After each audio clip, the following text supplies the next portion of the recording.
Buenos días a todos y a todas. Agradecemos su gentil espera.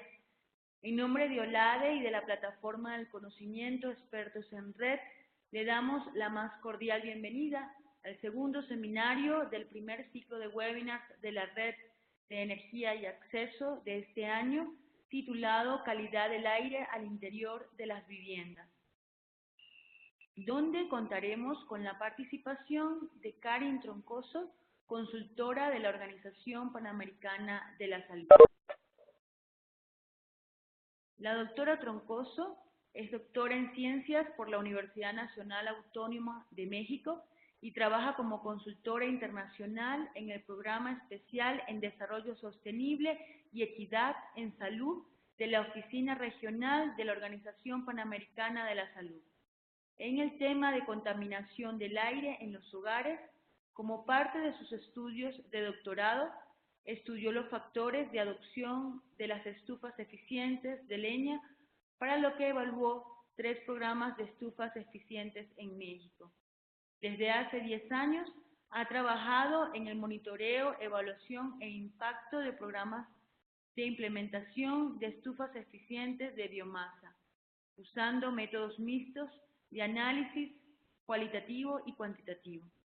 Ha publicado en revistas indexadas, así como libros sobre el tema, junto con la GAC y el Banco Mundial.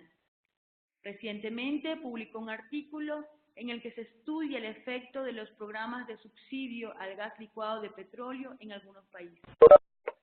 Como parte de su trabajo en la OPS, ha apoyado el cumplimiento del Plan Estratégico 2015-2019 para disminuir el porcentaje de la población que depende de combustibles sólidos para cocinar y calentarse en Bolivia, Colombia, Honduras, México, Nicaragua, Paraguay y Perú, desarrollando estrategias para cada uno de estos países. Además de la OPS, ha sido consultora de la Fundación Carso de la Salud, del Banco Mundial, la Alianza Global de las Cocinas Limpias y otras organizaciones internacionales. Recordamos a todos nuestros apreciados participantes que podrán hacer preguntas a la expositora a través del chat con un mensaje dirigido a todos los asistentes, y estas serán respondidas una vez finalice la presentación. Pedimos por favor mantener sus micrófonos apagados con el fin de que no exista interferencia durante el desarrollo de este webinar. Además, les recordamos que este seminario está siendo grabado y estará disponible en la página de la red, expertosenred.olade.org, en los próximos días. Y por último, les recordamos que las opiniones expresadas en este webinar son responsabilidad exclusiva de sus expositores. Para dar inicio al webinar de hoy, damos la más cordial bienvenida a Karin Troncoso. Muchísimas gracias por estar con nosotros. Adelante, Karin, buenos días. Buenos días, Marisol, y buenos días a todos. Muchas gracias por la invitación a participar en esta serie de webinars. Y bueno, lástima que Víctor Ruiz no se va a poder conectar, pero bueno, trataré de hacer mi presentación y de cubrir los temas del trabajo que hace la OPS a nivel regional en el tema de contaminación del aire de interiores. Entonces, no sé cómo poner, ¿me vas a pasar la pantalla para poner la presentación? Sí, ya tiene los privilegios de presentador. Entonces, arriba en el menú superior, compartir, y de ahí compartir su pantalla, ¿sí? A ver, es que ahora no lo veo, ¿eh? Ayer lo vi sin problema, pero hoy no veo.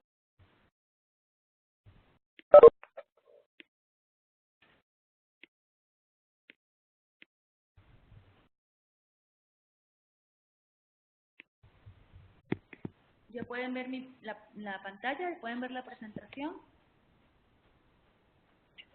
Yo la puedo ver. Adelante, Entonces, doctor. yo te voy indicando para ir pasando la pantalla. Sí. Perfecto, entonces por favor pasa la pantalla a la siguiente. Sí, entonces, bueno, voy a dar una presentación que se llama Reduciendo la carga de enfermedad por contaminación del aire en los hogares. Y entonces vamos a hacer un poco del análisis de las lecciones aprendidas en las Américas. La siguiente, por favor. La siguiente, por favor, sí. Bueno, no, la anterior sí. Acceso a la energía, ok. Bueno, el uso de combustibles sólidos para cocinar es el cuarto factor de riesgo a nivel mundial para la salud y es el primer factor de riesgo ambiental. Eso es a nivel mundial. En las Américas es el 12º factor de riesgo a la salud.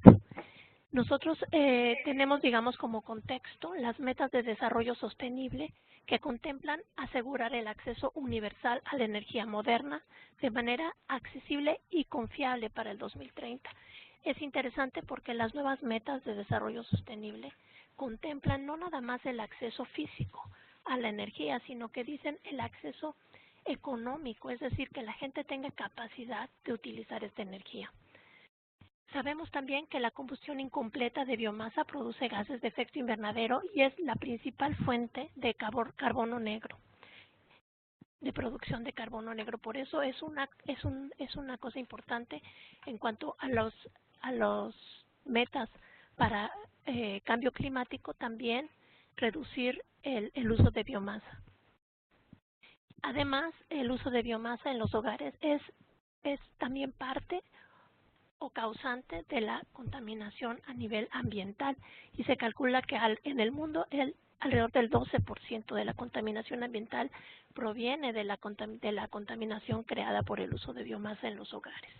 Entonces, la siguiente.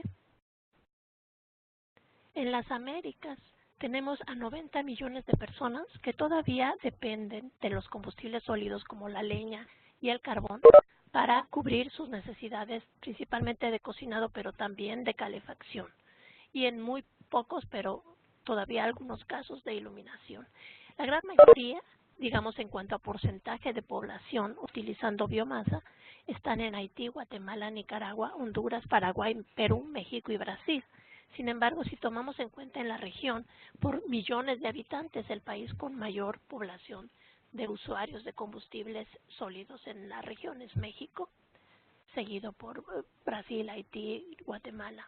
Y los demás países tienen menor cantidad de población, aunque mayor cantidad de porcentaje tal vez. La OMS estimó que en el 2012 murieron más de 80,000 personas a causa del uso de biomasa para cocinar. La siguiente.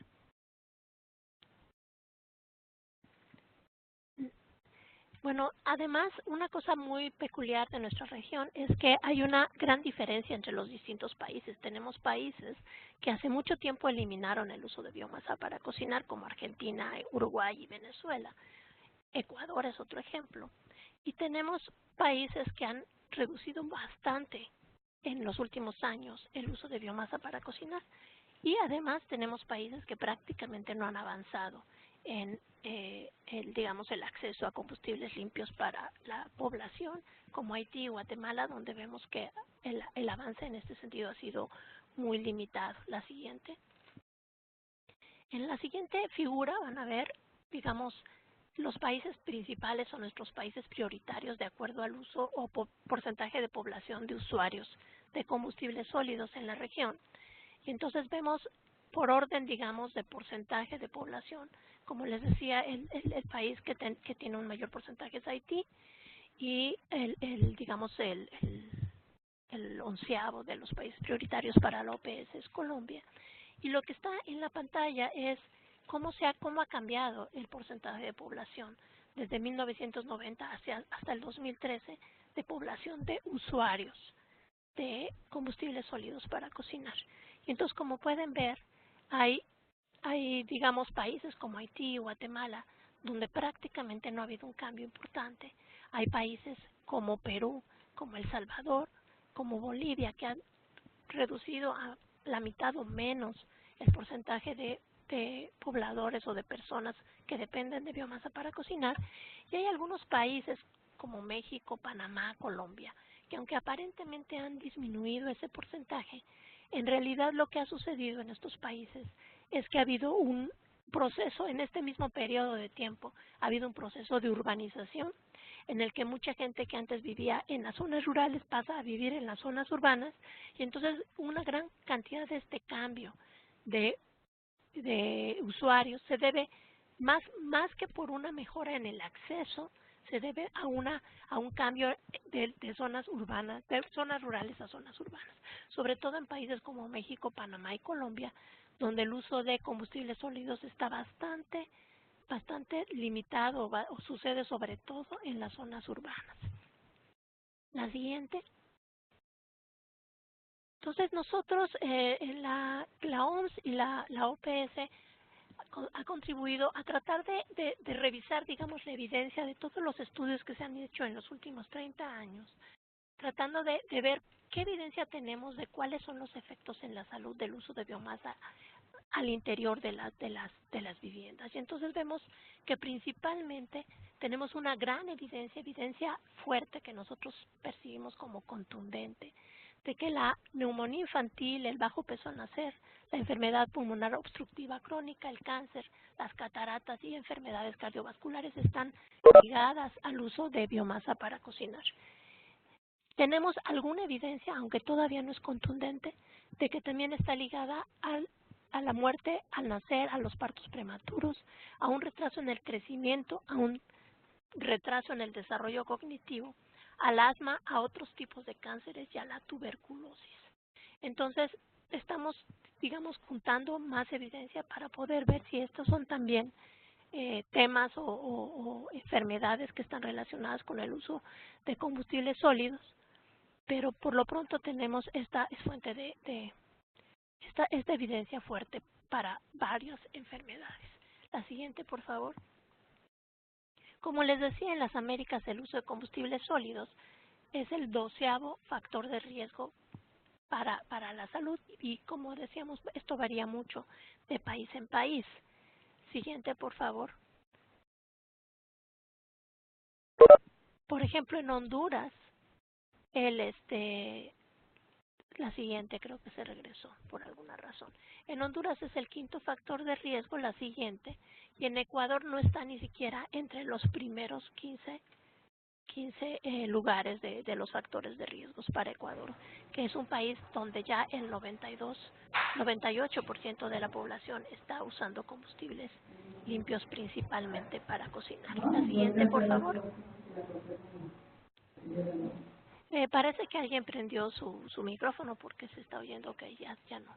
Ok, bueno, la OMS, a partir de la evidencia que se ha encontrado de las enfermedades que están relacionadas con el uso de combustibles sólidos y las muertes estimadas por uso de combustibles sólidos, ha sacado en 2014 sacó las nuevas directrices de calidad del aire, en las que hace hincapié que para tener un aire, digamos, respirable, que no cause problemas a la salud, el promedio máximo anual al interior de los hogares de partículas suspendidas 2.5 debe ser no mayor a 10 microgramos por metro cúbico promedio anual, y que el monóxido de carbono o CO no debe superar los 7 miligramos por metro cúbico en 24 horas. Esto es lo que se considera como un ambiente saludable. Entonces, estos límites se consideran 10 para PM2.5, sin embargo se da una meta intermedia de 35, considerando que aunque la meta, lo esperable o lo mejor sería llegar a los 10, 35 es como una meta intermedia que puede reducir bastante los factores de riesgo a la salud. Entonces, estas nuevas directrices de la OMS tienen muchas implicaciones. La principal implicación es que realmente, por lo menos hasta este momento y con los estudios y con la evidencia que tenemos, no se puede lograr estos niveles, digamos, de contaminación del aire tan bajos o de reducción en la contaminación del aire tan bajos, a menos que se cambie completamente a usar combustibles limpios para cocinar, como son el gas LP, el gas natural, la electricidad, el etanol o el biogás. Lo que estamos viendo es que es muy difícil alcanzar estos niveles tan bajos de concentraciones de partículas suspendidas y monóxido de carbono con biomasa, con leña o con carbón. La siguiente, por favor. Entonces, bueno, ¿qué sabemos acerca de la exposición? Lo que sabemos es que, por ejemplo, un estudio que se hizo en Guatemala y que fue un estudio de muchos años, ¿no? Encontró evidencia de que aunque las chimeneas redujeron más de 10 veces la contaminación en la cocina de estas partículas y monóxido de carbono, solo se redujo a la mitad la exposición de los niños a estos contaminantes. Y esto se debe, la siguiente por favor, a que los niños, bueno, no pasan todo el día en la cocina, que la chimenea no reduce el humo, solo lo traslada al exterior de la vivienda, que no se encontró diferencia significativa entre la exposición en los cuartos y en los patios, lo que significa que finalmente el humo estaba saliendo a los patios y regresando de alguna manera a las cocinas, ¿no?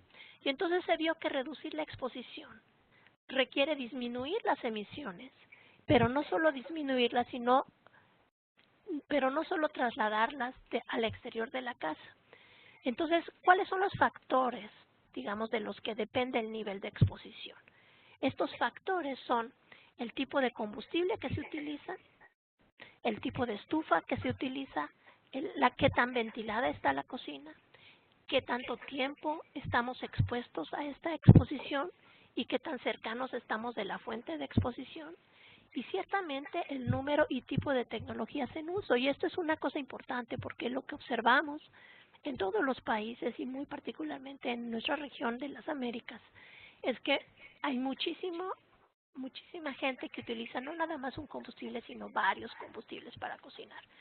Entonces, el uso múltiple de combustibles afecta la exposición, porque aunque tengamos una familia que utiliza gas para la mitad, por ejemplo, gas LP para la mitad de las actividades de cocinado, si utiliza biomasa, y sobre todo si esta biomasa la utiliza en un fogón abierto, en una estufa tradicional de leña o de carbón, entonces esa exposición va a ser muy importante o va a afectar muchísimo a la hora de que medimos la exposición a las partículas suspendidas y al carbono. La siguiente, por favor. Entonces, resumiendo, la exposición es el resultado de la combinación de las tecnologías en uso y de cuánto se usan. Por eso es que desde el punto de vista de la salud y desde el punto de vista de la OMS y de la OPS, queremos hacer un esfuerzo por eliminar el uso del fogón abierto, ya que el fogón abierto es responsable de la mayoría de la contaminación o de la exposición de las personas a estos contaminantes, ¿sí? Y de acuerdo a estudios recientes, el cumplimiento de las directrices de calidad del aire de la OMS requieren reducir el uso del fogón abierto a menos de media hora a la semana. Es decir, media hora a la semana es la máxima exposición que podemos tener al fogón abierto para cumplir con las directrices de calidad del aire de la OMS.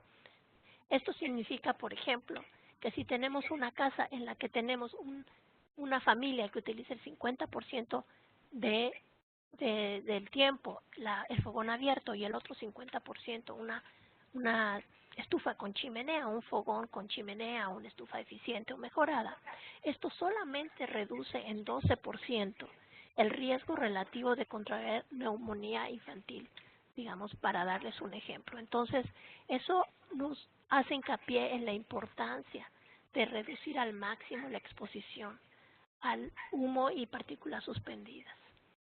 La siguiente, por favor. Esto está relacionado con las enfermedades, con la digamos, sensibilidad del cuerpo a la exposición del humo, que es, de acuerdo a los estudios, bastante similar a lo que sucede con el tabaco. Y lo que se ha visto es que muy rápidamente, cuando uno está expuesto a partículas suspendidas y a monóxido de carbono, muy rápidamente el cuerpo crea los efectos en el cuerpo, en los pulmones, de esta exposición. El cuerpo resiente rápidamente esta exposición.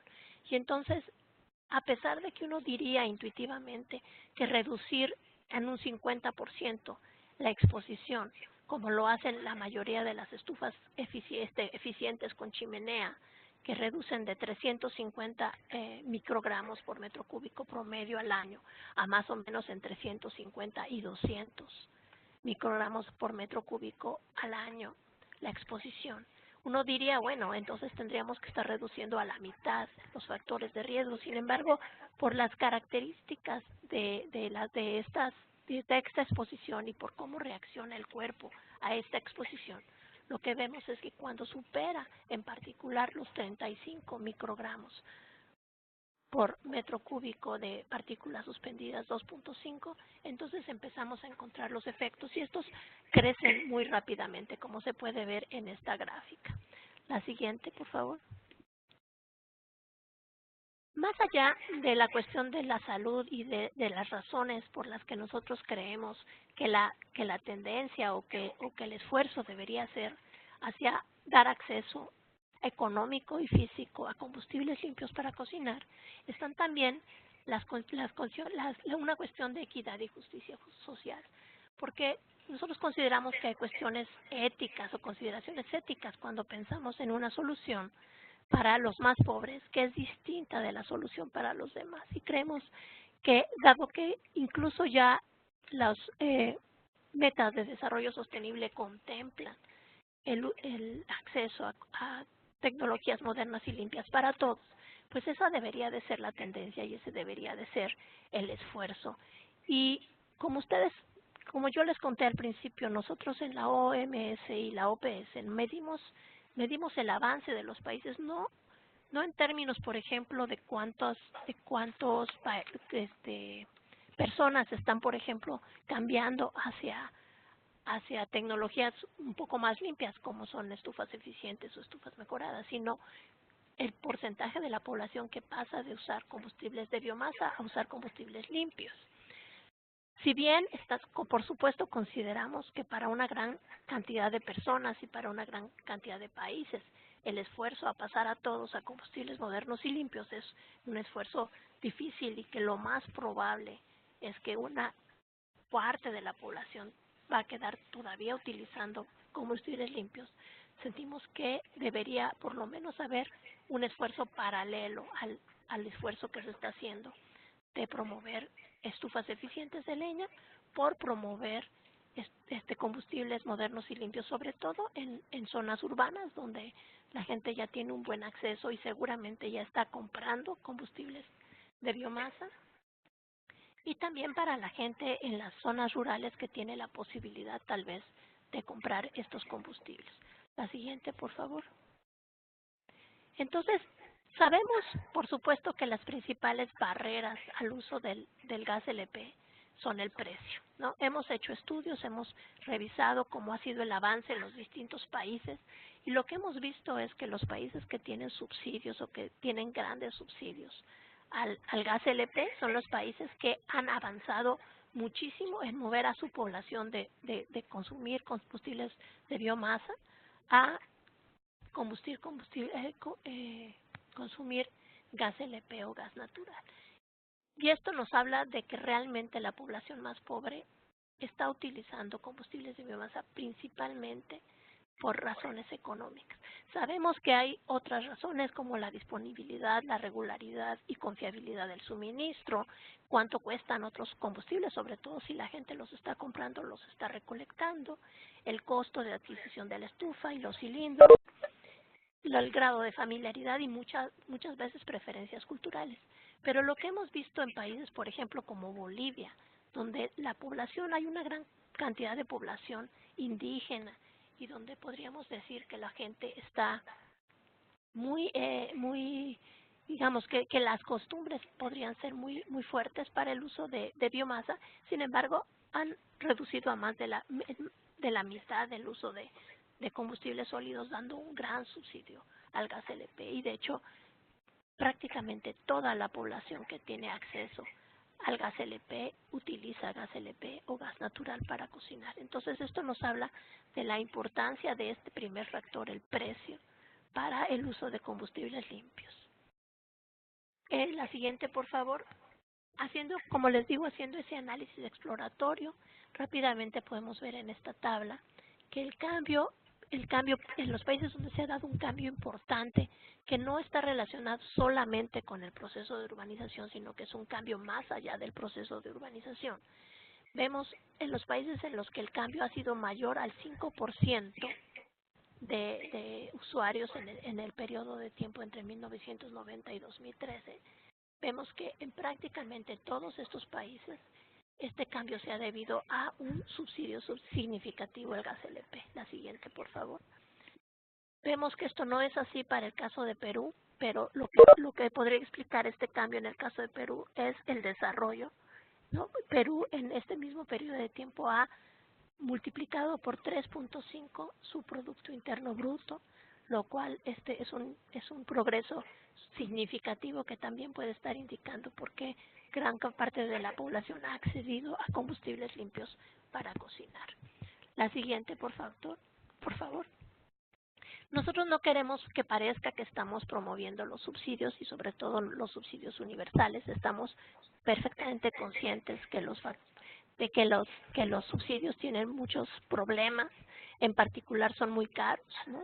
Representan una parte muy importante del gasto de los países. En el caso de Bolivia, de Venezuela y de Ecuador, es más o menos el 7% de todo el Producto Interno Bruto del país se va en pagar estos subsidios. Sabemos que son regresivos, que ayudan o que benefician principalmente a la clase alta y media, que son los que tienen más acceso y que utilizan más estos combustibles. Sabemos que se pueden desviar hacia usos no domésticos, como transporte o restaurantes.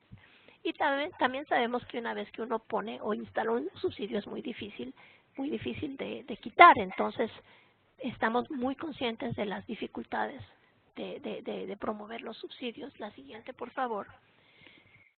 Y entonces pensamos que, bueno, tal vez una alternativa a los subsidios universales serían subsidios focalizados que podrían incluirse a lo mejor como parte de los programas de alivio a la pobreza. Eso es algo que se ha hecho en Brasil, en República Dominicana, que se está haciendo actualmente en El Salvador con muy buenos resultados. Entonces, estas son opciones para dar subsidios focalizados. También en la India están probando esquemas novedosos en cuanto a este tipo de remover subsidios y dárselos a las poblaciones más necesitadas. La siguiente, por favor. Y por supuesto una alternativa que tal vez sería aún mejor que el gas es la electricidad, ¿no? Que además de todo la electricidad puede ser producida de manera renovable y ahora hay tecnologías como las estufas de inducción que son muy limpias, que son muy eficientes, que además son más seguras, porque nosotros hemos visto en nuestros países en América Latina que la percepción de riesgo de explosiones para el uso de gas LP pues es una barrera importante para el uso de gas LP y además se requieren muchos controles o muchas regulaciones para que esto no suceda. Entonces esto sería una cosa a favor de promover la electricidad. Además que dar subsidios focalizados a la electricidad es mucho más sencillo porque se puede dar directamente en la cuenta eléctrica. La siguiente, por favor. Entonces, resumiendo, lo que hemos visto es que cuando se le da la oportunidad, la gente sí cambia sus prácticas de cocinado, como ha sucedido en Bolivia, Ecuador y Venezuela. Hemos visto que los factores que principales que han limitado el uso de combustibles limpios para cocinar han sido principalmente el precio, ¿no? Y el acceso a estos combustibles. Sabemos muy bien que no hay una solución única y que cada país tiene que elegir sus propias estratégicas considerando sus condiciones sociales, económicas y sus posibilidades energéticas. Por ejemplo, nosotros hemos hecho un estudio de cada uno de los países prioritarios y de cuáles son sus fuentes de energía, qué tipo de energía producen, qué tipo de energía importan, porque nosotros no podemos definitivamente proponer una solución o promover una solución que es completamente inviable para ese país.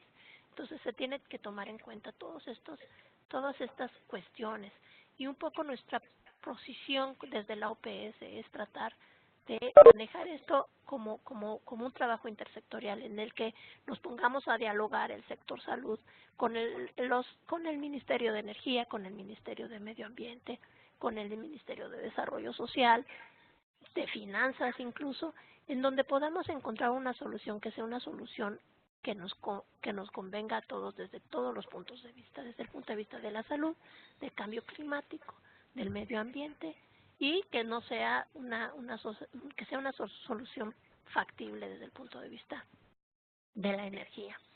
Sabemos entonces que la biomasa seguirá siendo utilizada en las Américas por algún tiempo y que habrá poblaciones que no serán capaces de transitar a energías más limpias. Y entonces es importante saber dónde están estas poblaciones que no será fácil darles acceso a combustibles limpios, dónde están y qué estrategias podemos pensar para ellos, ¿sí? Así como también es importante reconocer a aquellos que están listos a cambiar a combustibles limpios para apoyarlos a que cambien hacia combustibles limpios. La siguiente, por favor. Entonces, nuestra perspectiva es que va a haber que la población urbana y periurbana va a cambiar rápidamente hacia el uso de combustibles limpios de aquí al 2030, que la población rural va a depender de su capacidad de pago y de cómo adquieren el combustible. Entonces, habrá una parte de la población rural que va a cambiar también a uso de combustibles modernos y limpios, y habrá otra parte que a lo mejor pueda necesitar de otras alternativas como son las estufas eficientes o mejoradas con chimenea. Y que en caso de promover estas opciones, pues hay que buscar que sean las mejores a través de pruebas, de normas y de certificación.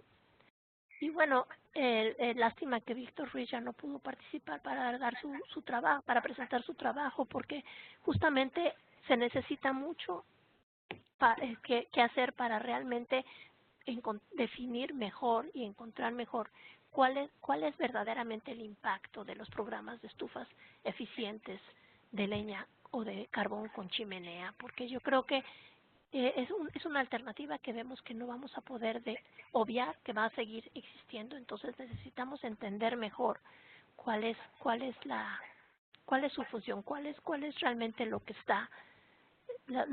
cuál es la mejora, cómo reduce realmente los factores de riesgo a la salud el uso de estas tecnologías. Y finalmente, la siguiente, por favor. Nosotros pensamos que la región, las Américas, tiene la posibilidad de ser el primer continente en eliminar el uso de combustibles sólidos para cocinar. Tenemos evidencia contextual de que los dos factores que han promovido la transición de combustibles sólidos a limpios ha sido el desarrollo y los subsidios al gas LP. Entonces, pensamos que es muy importante que se sigan haciendo estudios de adopción, de cuáles son los factores que facilitan la adopción de combustibles modernos y limpios, y también de mejores tecnologías como las estufas eficientes, de cuáles son las emisiones y cuál es la exposición de todas las distintas alternativas y cuál es el impacto a la salud de las distintas intervenciones que se han llevado a cabo en las Américas, ¿sí? Y recordar, por último, que la equidad es un elemento clave y necesita ser enfatizado, ¿sí? Nosotros en nuestro plan estratégico 2015-2019 estamos priorizando, digamos, el desarrollo sostenible con equidad en salud. Y eso sería todo por mi parte. Pues si hay alguna pregunta, estoy a sus órdenes. Muchas gracias.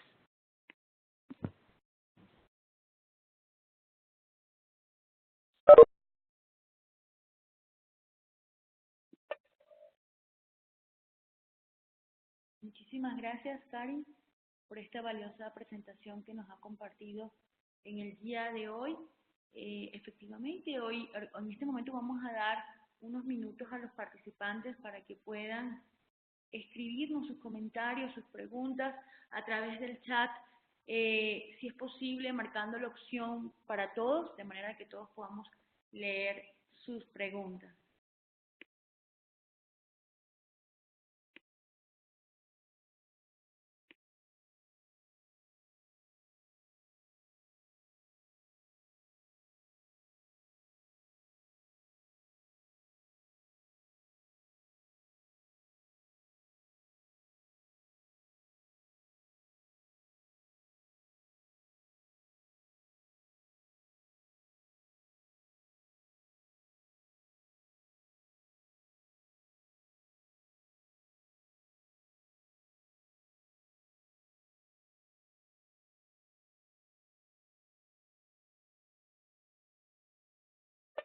Preguntan por las diapositivas, por las láminas. Sí, efectivamente vamos a tenerlas disponibles a partir de esta tarde.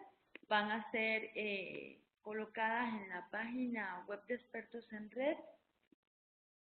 Les voy a colocar en este momento en el chat el enlace directo donde podrán encontrar la presentación, descargarla donde dice documento de apoyo, y también podrán encontrar a partir de la semana que viene la grabación de este webinar.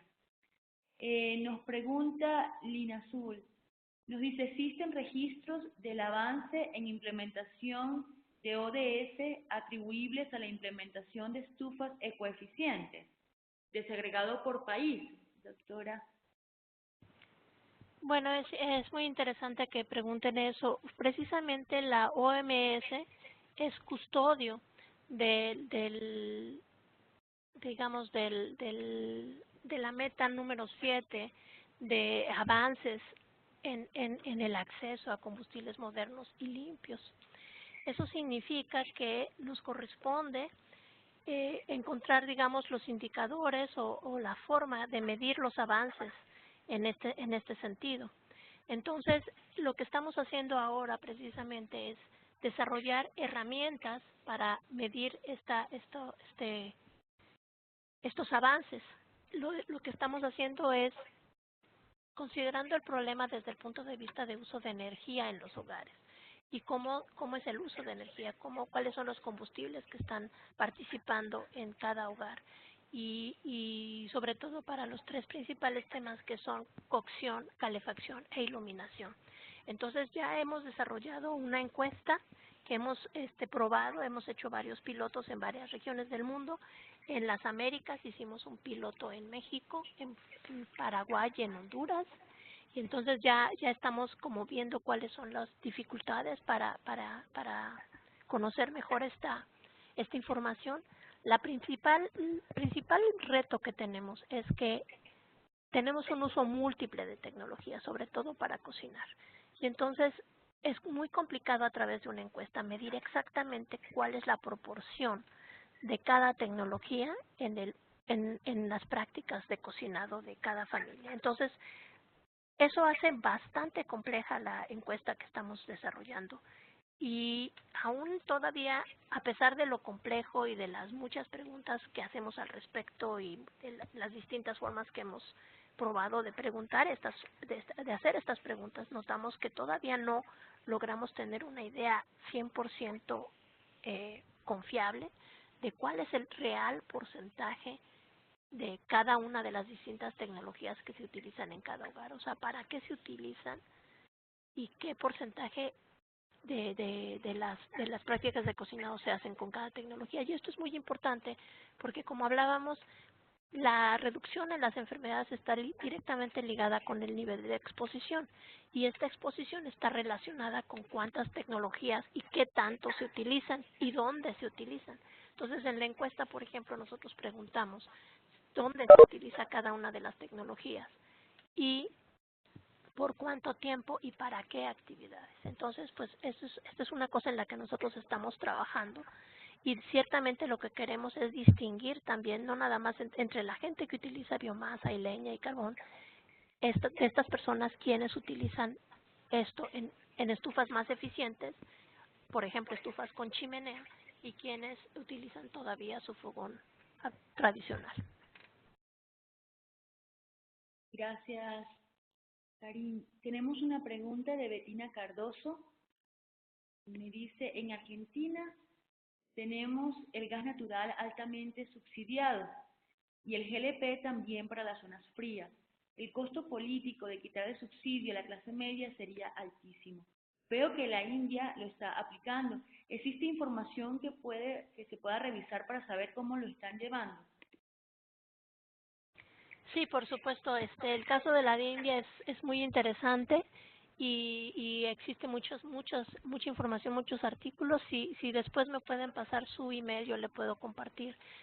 Ahorita en este momento se ha publicado muchísimo al respecto, pero básicamente lo que hizo la India es pedirle a la gente, explicarle a la gente el costo que tenía para el país el subsidio universal al gas, y explicarles cómo ese subsidio solo lo estaba utilizando un 35% de la población, que es la única población que tenía acceso al gas, y que el resto de la población, que es la población que está en una situación de pobreza o de pobreza extrema, no estaba recibiendo nada de este subsidio.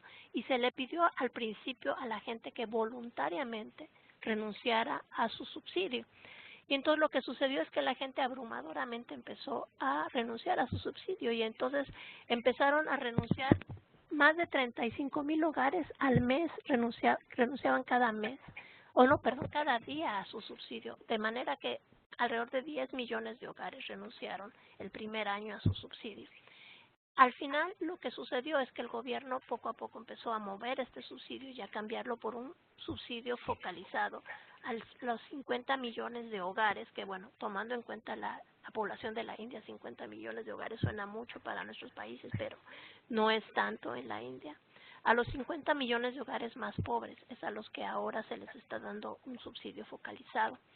Esto está por verse qué va a suceder, porque en mi punto de vista los hogares más pobres en la India tal vez no pueden utilizar el gas LP ni siquiera con este subsidio, porque realmente son hogares muy pobres y el subsidio no es muy grande. Entonces será cosa de ver realmente qué sucede. Por lo pronto lo que ha sucedido es que a pesar de que han aumentado en más de 60 millones de conexiones nuevas al gas LP en la India, el aumento en el consumo del gas LP solo ha aumentado un 9%. Esto significa que las nuevas conexiones no están significando que la gente está cambiando 100% a utilizar gas LP, sino lo que está pasando es que lo están usando para algunas cosas, tal vez para calentar bebidas, para cosas muy esporádicas, pero que siguen utilizando biomasa. Entonces, esto todavía se tiene que seguir analizando.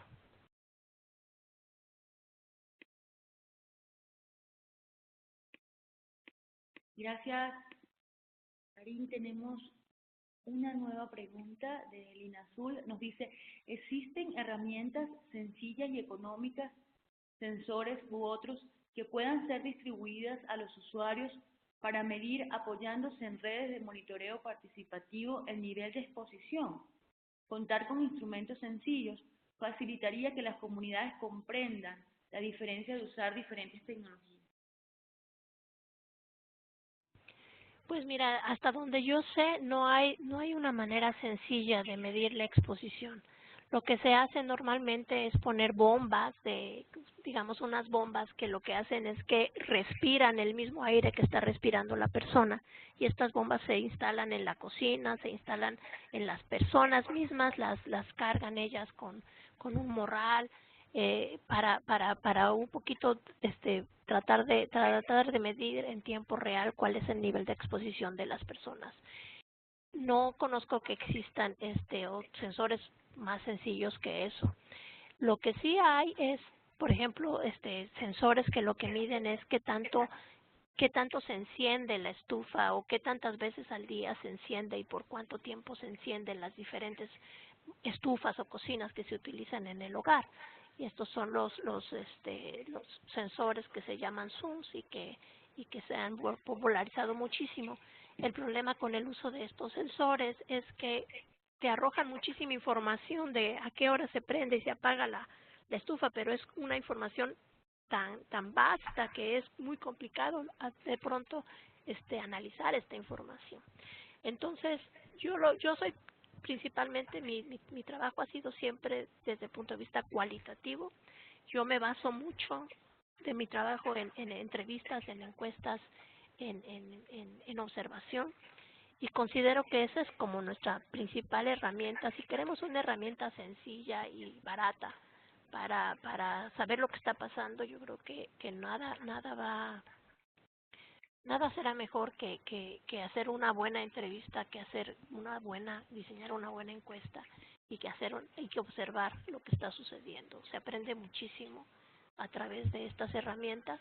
Y bueno, lo que sí podemos hacer es hacer una correlación entre lo que está sucediendo, lo que estamos observando y los resultados de estudios que ya se han hecho para medir exposición o para conocer, por ejemplo, la exposición. Es decir, si yo veo que una familia está utilizando el fogón tradicional 2 horas al día te puedo asegurar que su nivel de exposición a partículas suspendidas y monóxido es alto, ¿no? Hay ya estudios que han mostrado incluso cuánto es el tiempo máximo de exposición a la semana para tener, digamos, un nivel de calidad del aire, de acuerdo a las guías de calidad de aire, pero no nada más, sino cuánto sería la exposición, por ejemplo, para obtener una reducción de 50% en la exposición. En la exposición y que reduce alrededor de 12-15% los factores de riesgo a la salud. Entonces, pues sí se puede hacer, pero no hay una manera sencilla. También hay otra herramienta que se llama el HABIT, que es una herramienta que desarrolló la Global Alliance for Clean Cookstoves, la Alianza Global para las Cocinas Limpias, y ellos también te pueden hacer una estimación, por ejemplo, en efectos en la salud. Si tú conoces el uso, los factores de tiempo en los que se utilizan las distintas tecnologías, de qué tipo de tecnologías son las emisiones, factores de emisión de esa tecnología y el tamaño de la cocina y la ventilación. Eso está en la página de la Alianza Global para Cocinas Limpias. Muchísimas gracias, Karin. Lina Sun nos pregunta, ¿está previsto que las encuestas se realicen con el apoyo de redes participativas de monitoreo? Considero que este tipo de mecanismos genera mayor sensibilidad en las comunidades. Sí, por supuesto, eso indiscutiblemente. Las encuestas, así como hay como hay dos partes en las encuestas que estamos generando. Por un lado, estamos generando un par de preguntas, 2 o 3 preguntas, que pudieran anexarse o que aumentarse, digamos, en los censos nacionales y hacerlo así en todos los países, en todo el mundo, para que tengamos la misma información de la misma calidad para todos los países. Estas tienen que ser preguntas sencillas porque ustedes saben que los censos ya de por sí tienen un montón de preguntas y cada pregunta representa dinero y esfuerzo para poderlas hacer, pero sin embargo sabemos que necesitamos información de mejor calidad, datos de mejor calidad en todos los países. Por otra parte, estamos generando encuestas más largas que se plantearían como para exactamente distribuirse a través de redes participativas que nos pudieran ayudar a recolectar esta información, y esta es como información más muestral, no sería información en toda la población. Y también estamos desarrollando otras herramientas como son el HEART y el CHEST, que son dos grupos de herramientas que lo que pretenden hacer es un diagnóstico de cada país en cuanto a cuáles son los recursos, cuáles son los programas, cuáles son las estrategias que están llevando a cabo para, digamos, aumentar o mejorar el acceso a la energía limpia para todos. Y esas son herramientas que se están desarrollando en la OMS en Ginebra y que ya se están piloteando en algunos países, en Ghana, en la India, en Kenia y en Etiopía, y que la idea es hacer un diagnóstico para todos los países utilizando estas herramientas. Muchísimas gracias, Karin, por este valioso tiempo que nos ha regalado en el día de hoy para compartir información tan relevante. Le agradecemos muchísimo por su tiempo, su participación. Le invitamos muy cordialmente a que pueda unirse nuevamente con nosotros y poder coordinar nuevamente webinars con usted para seguir brindando información de valor a todos los miembros de nuestra red de expertos a nivel regional. Muchísimas gracias. Esperamos contar con su presentación, su participación en próximos eventos. Por supuesto, y al contrario, muchas gracias a todos y buenos días. También queremos agradecer a todos los participantes que se han conectado hoy de diferentes locaciones de América Latina y el mundo. Muchísimas gracias. Les queremos invitar a que permanezcan atentos a los nuevos webinars que tenemos programados para todos ustedes, en especial para este webinar donde continuaremos hablando de este mismo tema con el doctor Víctor Ruiz el jueves de la semana que viene a la misma hora. Estaremos conversando entonces con él igual de calidad del aire al interior de las viviendas. Les mandaremos la invitación a su webinar para que pudiesen acompañarnos. Será un gusto para nosotros la semana que viene. Muchísimas gracias, que tengan una feliz tarde.